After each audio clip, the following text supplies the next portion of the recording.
सरकारचं करायचं काय? अरे धिक्कार असो, धिक्कार असो, धिक्कार असो, धिक्कार असो, धिक्कार असो.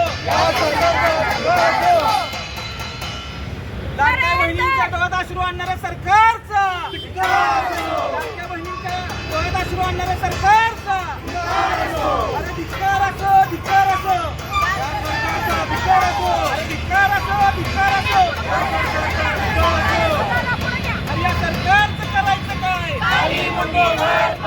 सरकारचं करायचं काय?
या ठिकाणी महाराष्ट्राचे सन्माननीय मुख्यमंत्री साहेब म्हणतायत माध्यमांना की तुम्ही पॅनिक वातावरण तयार करू नका आणि तेच कमर्शियल सिलेंडर बंद करतायत.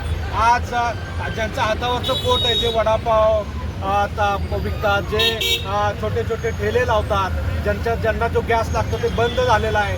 आज त्यांच्याकडे जे 5 स्टार सारखे हॉटेल्स आहेत, साताऱ्यामध्ये लेक्यू हॉटेल आहे, तुमचं फन हॉटेल आहे, पीटी एक्झिक्युटिव्ह हॉटेल आहे, ह्यांना जो कमर्शियल गॅस सप्लाय होतो तो का बंद होत नाही?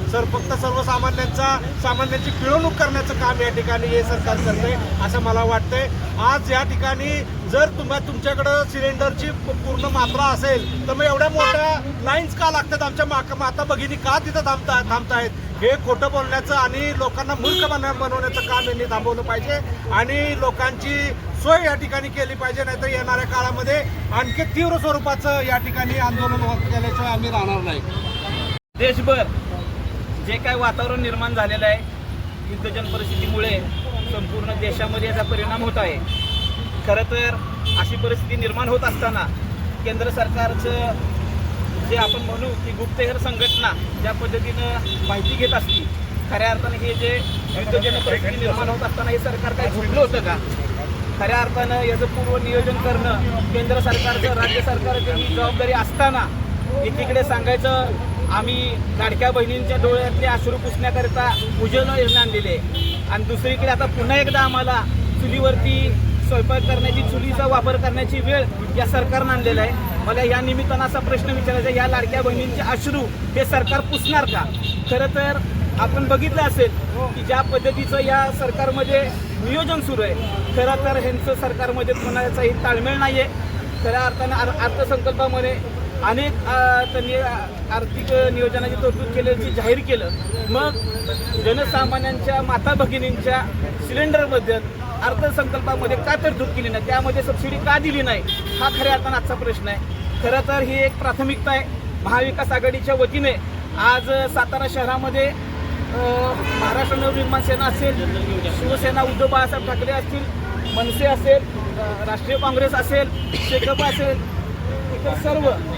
इतर सर्व घटक पक्ष जे आहेत, खऱ्या अर्थानं आज एकत्र येऊन हा जनतेचा एक प्रकारे रोष मांडण्याचं काम आम्ही या माध्यमातून करत आहोत.